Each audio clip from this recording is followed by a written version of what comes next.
We're going to talk about why this generation of workers suck so bad. Or do they? Let's get fed. I'm JB, master presenter, former Fortune 50 sales executive, and your guide for everything sales and productivity. I'm the doctor, Dr. Andre Caruso, a clinical psychologist and your resident expert in behavior, mindset, and wellness. We hope you're hungry. It's time to get fed by JB and the Doctor. Welcome to the Get Fed by JB and the Doctor podcast. I'm your host for today, the doctor, Dr. Andre Caruso. I'm so happy you're joining me. First time, welcome. If you've been here before, welcome back.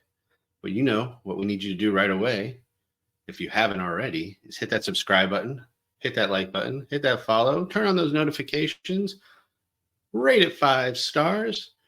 Go to other platforms, rate it 5 stars there too. Tell a friend to rate it 5 stars. Go onto YouTube.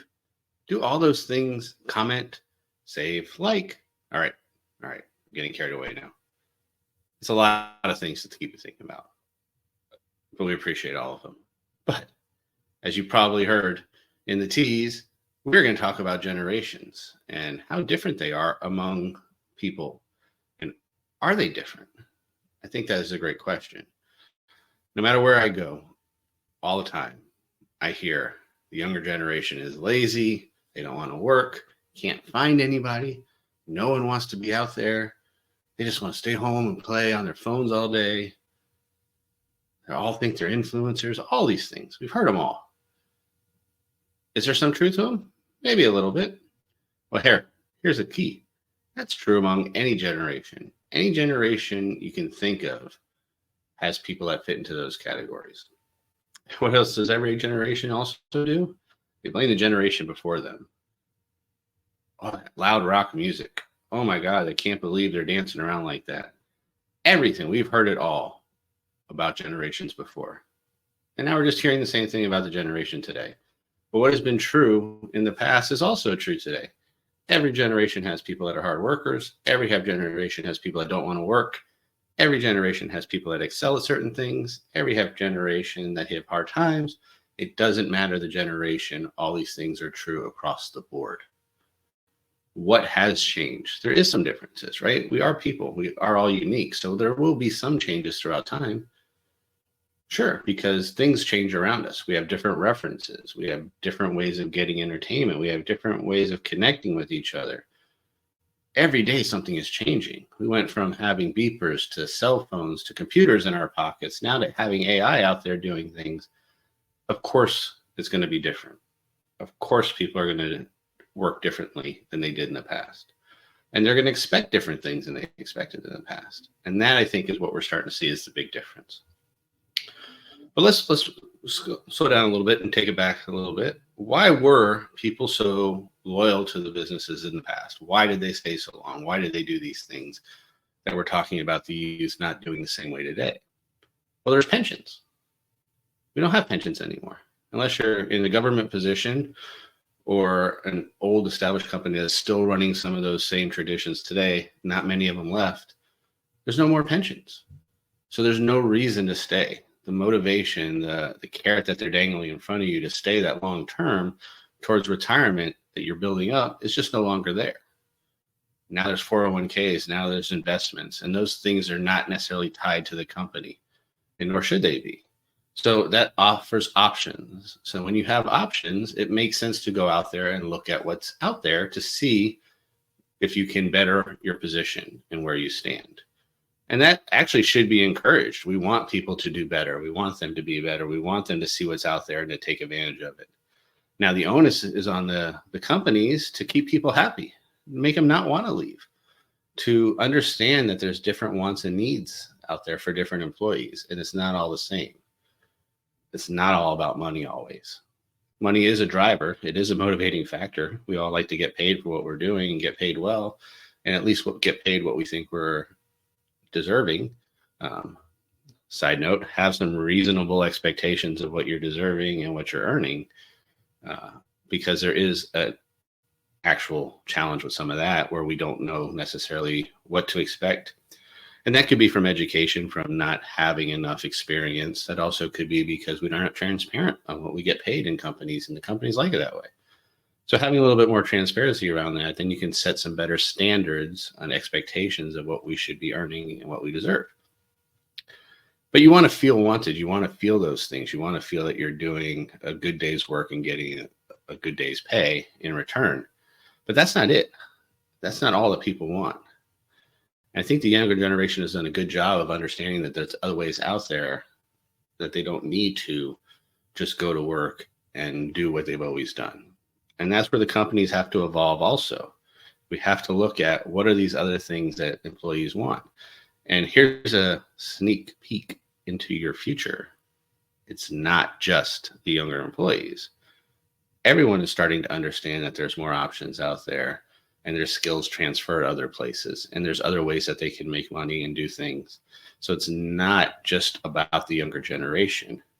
They just have more access to it early because they have better insight a lot of times on what else is out there, because they're not programmed or trained to do it a certain way that the system is set up. And that's not necessarily a bad thing. When I say trained and programmed, I'm not saying it necessarily in a negative way. There's some negative connotation to it for a reason, but it doesn't always have to be from a negative way. It's just what we do over and over again programs us, good and bad.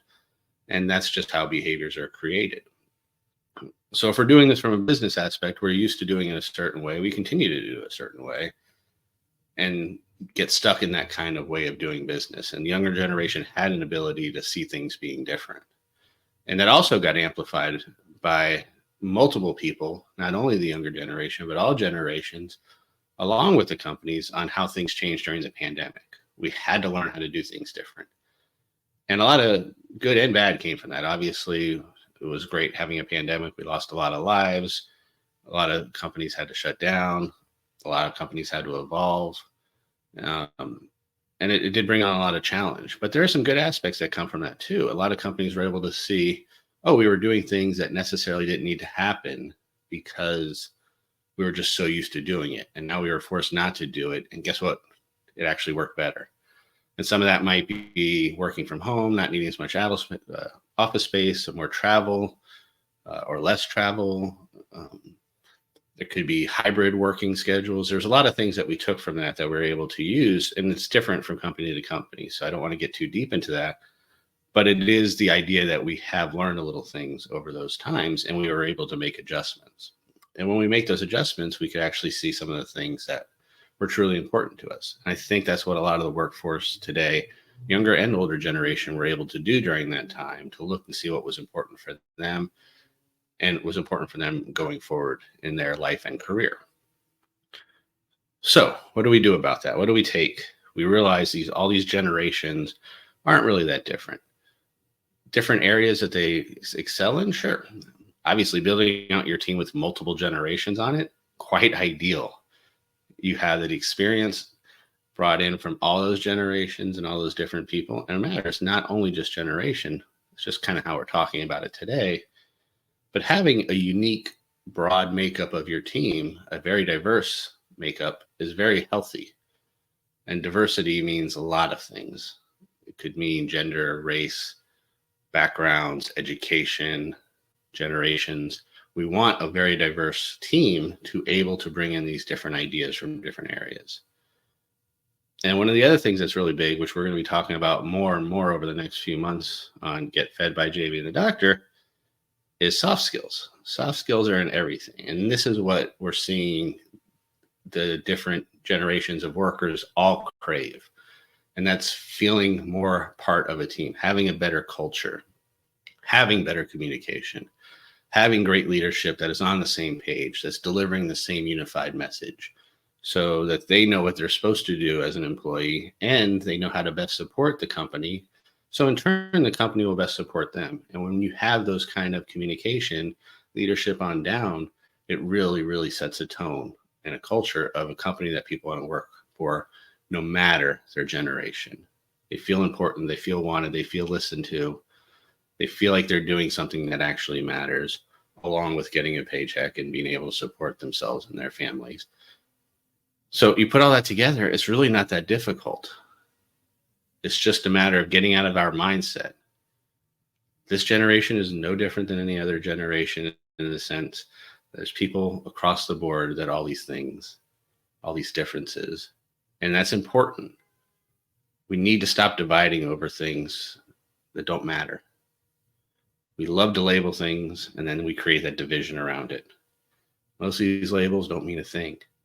They're all created, and they're generally created to cause divide. So kick off those labels. Do not worry about the generations. Talk about the person in front of you. Talk to the person in front of you. Get to know them. Get to know what they're thinking.